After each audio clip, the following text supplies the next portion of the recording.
नमस्कार, KP news के Karnataka bulletin में आपका स्वागत है। मैं हूं अश्विनी आपके साथ। चलिए शुरू करते हैं आज की खबरों का सिलसिला। उससे पहले एक नजर आज के मुख्य समाचारों पर। जिले भर में 52,812 मामलों में से 28.03 करोड़ रुपए के मामलों का निपटारा लोक अदालत में। जिला प्रशासन द्वारा महिलाओं के लिए महिलाओं द्वारा विशेष महिला दिवस समारोह। सीएम सिद्धरामैया ने कांग्रेस विधायकों को अधिक अनुदान देने का किया वादा, बजट आवंटन का किया बचाव। कर्नाटक सरकार ने डॉक्टरों के काम के घंटे सख्त किए, निजी प्रैक्टिस पर रोक लगाई। कर्नाटक के गृह मंत्री परमेश्वर ने कहा, सरकार रान्या राव मामले में पुलिस विफलता की जांच करेगी।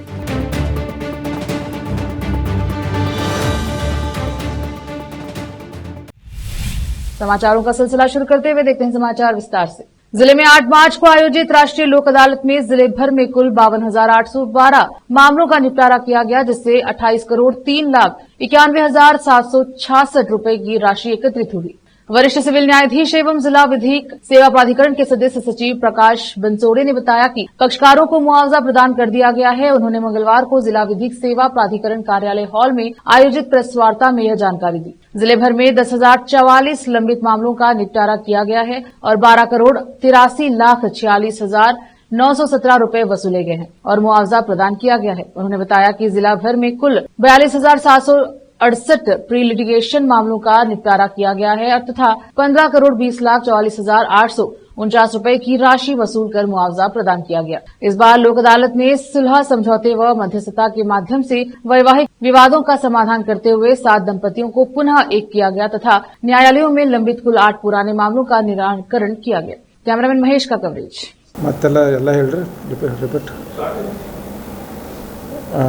ರಾಷ್ಟ್ರೀಯ ಕಾನೂನು ಸೇವಾ ಪ್ರಾಧಿಕಾರ ನವದೆಹಲಿ ಇವರು ರಾಷ್ಟ್ರೀಯ ಲೋಕ ಅದಾಲತನ್ನು ಹಮ್ಮಿಕೊಳ್ಳಲು ನಿರ್ದೇಶನ ನೀಡಿದ ಮೇರೆಗೆ ಜಿಲ್ಲಾ ಕಾನೂನು ಸೇವಾ ಪ್ರಾಧಿಕಾರ ಬೀದರ್ ಜಿಲ್ಲೆಯ ಎಲ್ಲ ನ್ಯಾಯಾಲಯಗಳಲ್ಲಿ ದಿನಾಂಕ 8/3/2025 ರಾಷ್ಟ್ರೀಯ ಲೋಕ ಅದಾಲತನ್ನು ಹಮ್ಮಿಕೊಳ್ಳಲಾಗಿತ್ತು। ಸದರಿ ಲೋಕ ಅದಾಲತ್ನಲ್ಲಿ ಒಟ್ಟು 52,812 ಪ್ರಕರಣಗಳನ್ನು ಇತ್ಯರ್ಥಪಡಿಸಲಾಗಿದ್ದು ಹಾಗೂ ಒಟ್ಟು 28,03,91,766 ಪ್ರಕಾರ ಪರಿಹಾರ ಹಣವನ್ನು ಕಕ್ಷಿದಾರರಿಗೆ ಒದಗಿಸಿಕೊಡಲಾಗಿದೆ। ಸದರಿ ಲೋಕ ಅದಾಲತ್ನಲ್ಲಿ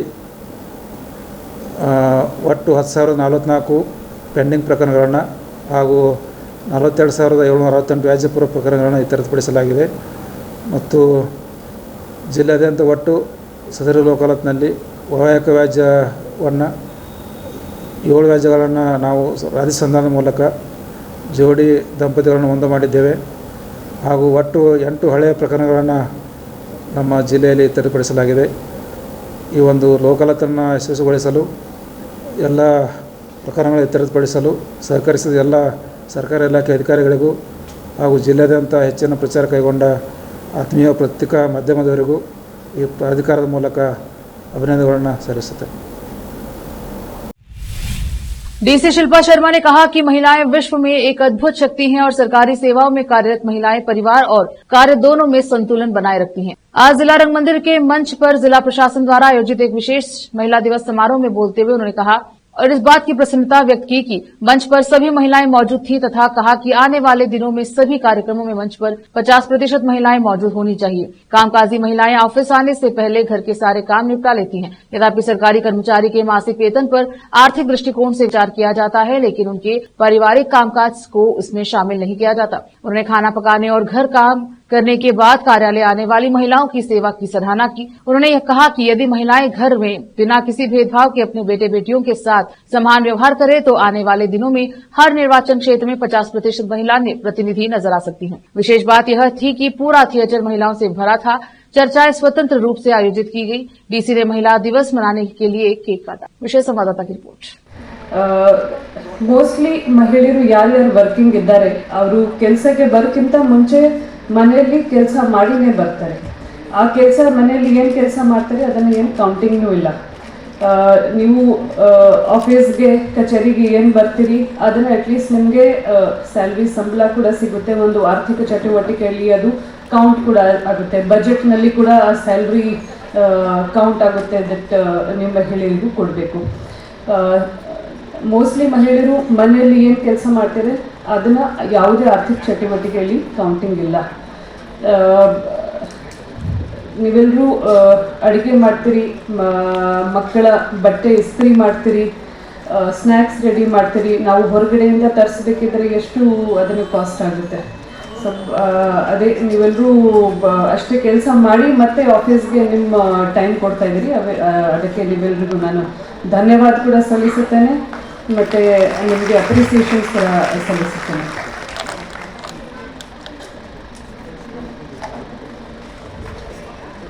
ಜಾಸ್ತಿ ಈಗ ಏನು ಮಾತಾಡೋಕ್ಕೆ ಹೋಗಲ್ಲ.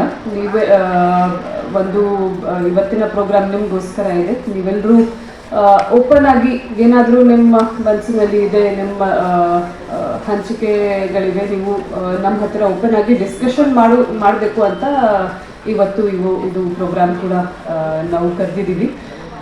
ಮತ್ತು ಅದ್ರ ಜೊತೆಯಲ್ಲಿ ಅದೇ ನಾನು ಹೇಳಿದಂಗೆ ಫ್ಯೂಚರ್ನಲ್ಲಿ ನೀವು ನಿಮ್ಮ ಮಕ್ಕಳು ಯಾರ್ಯಾರಿದ್ದಾರೆ ಅವರಿಗೂ ಈಕ್ವಲ್ ಆಗಿ ನೀವೂ ಅವರಿಗೂ ಪಾಠ ಮಾಡಿದರೆ ಮಾತ್ರ ನೆಕ್ಸ್ಟ್ ಜನ್ರೇಷನ್ನಲ್ಲಿ 50% ಇಕ್ವಾಲಿಟಿ ಅಂತ ಬರುತ್ತೆ. ನಿಮಗೆ ಈಗ ಏನು ಅನಿಸ್ತಾ ಇರ್ಬೋದು ಈಕ್ವಲ್ ಸ್ಥಾನ ಸಿಗ್ತಾ ಇಲ್ಲ ಅಂತ, ನೀವು ನಿಮ್ಮ ಮುಂದಿನ ಪೀಳಿಗೆಯಲ್ಲಿ ನೀವು ಅಟ್ಲೀಸ್ಟ್ ಅದು ಇಂಪ್ಲಿಮೆಂಟ್ ಮಾಡಬೇಕು. ಅದು ನಿಮ್ಮ ಕೈನಲ್ಲಿನೇ ಇದೆ. ಸೊ ಅಷ್ಟೇ ಹೇಳಿ ನನ್ನ ನುಡಿಗೆ ವಿರಾಮ ನೀಡುತ್ತೇನೆ. ಧನ್ಯವಾದಗಳು. रोकते हैं समाचारों का सिलसिला, लेते हैं छोटा सा break.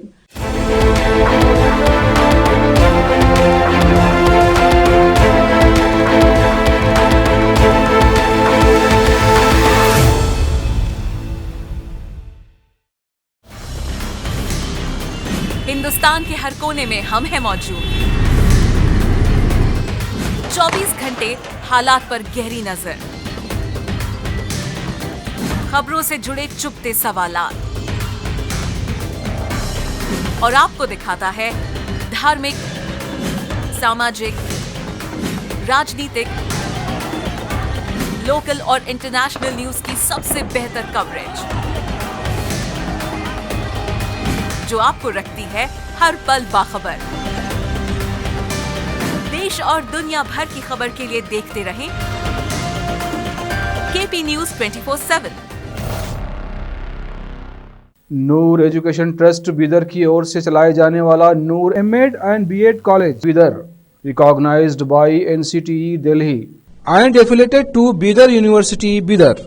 Admission are open for the academic year 2023-24. विशेषज्ञ और सक्षम शिक्षकों द्वारा शिक्षा प्राप्त करने के लिए नूर एमएड एंड बीएड कॉलेज में दाखिला लें और शांत वातावरण में शिक्षा प्राप्त करें। बीदर शहर में बेहतर शिक्षा का एकमात्र केंद्र Noor MEd and BEd college, Shahpur gate, Bidar. Phone numbers 9945283920, 8482221297। Break के बाद स्वागत है आपका, देखते हैं समाचार।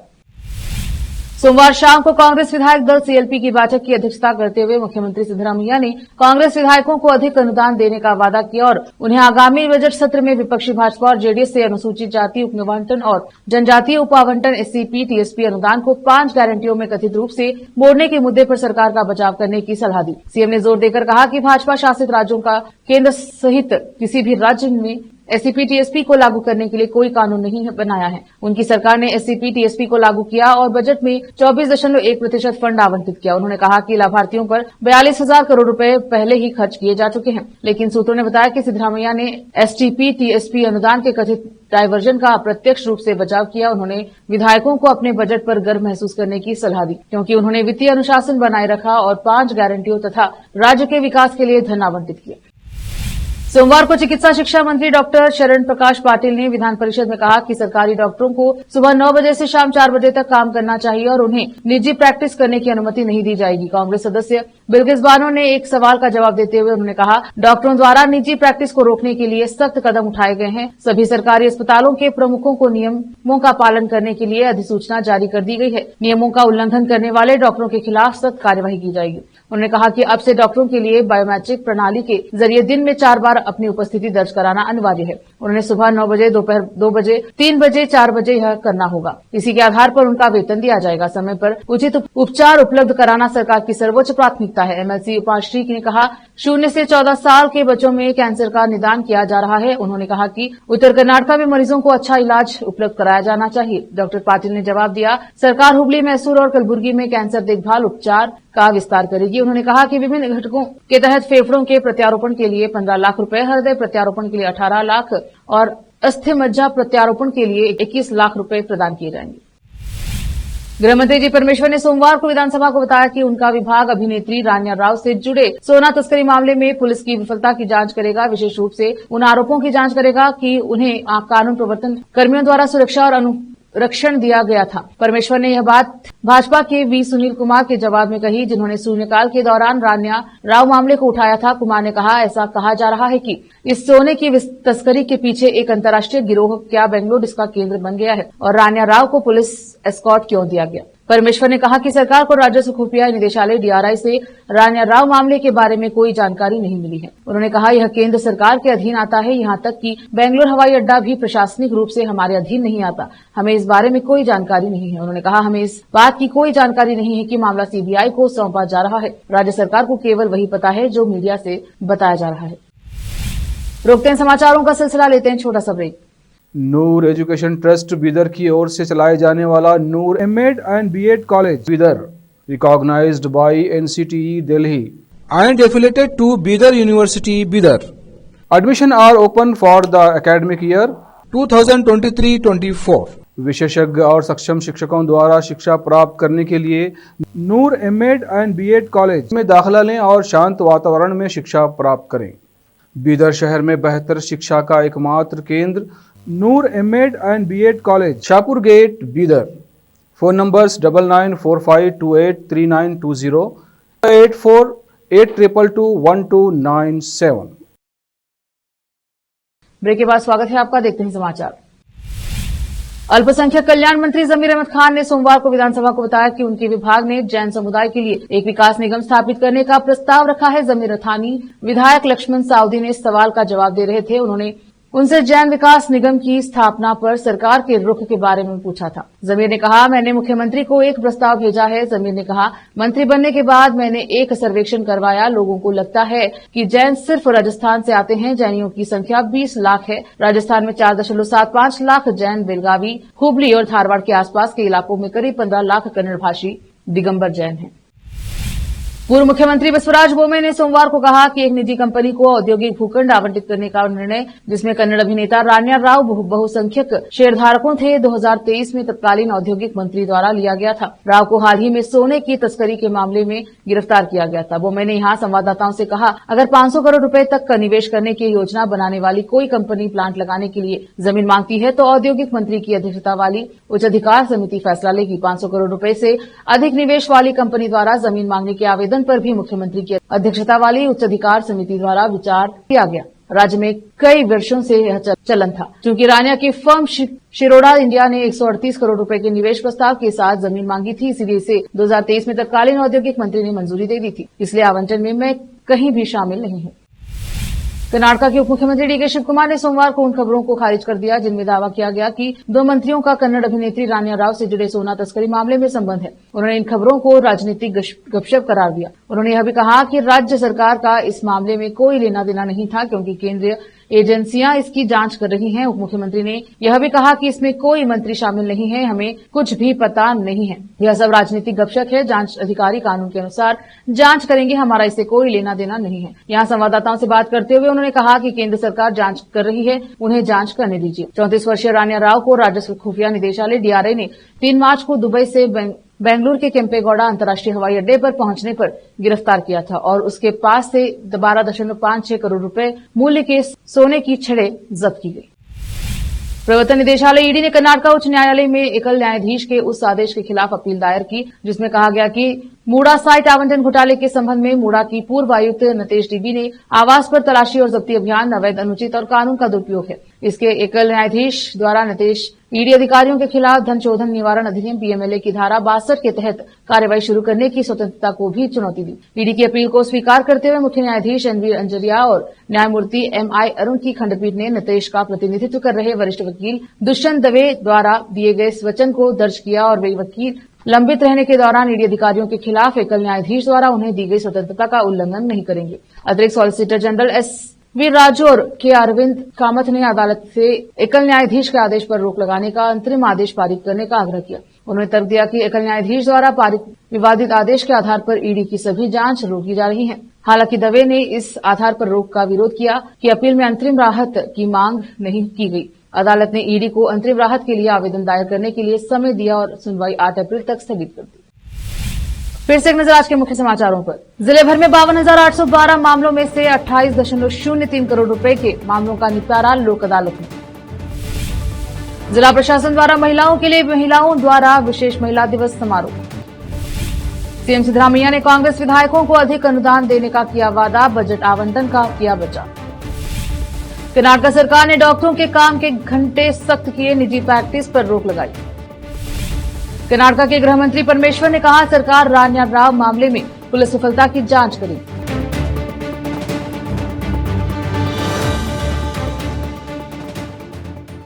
केपी न्यूज के कर्नाटक बुलेटिन में अब तक इतना ही। देखते रहे केपी न्यूज 24/7। धन्यवाद। देश प्रदेश और स्थानीय समाचारों के लिए केपी न्यूज 24/7 को लाइक, शेयर एंड सब्सक्राइब जरूर करें।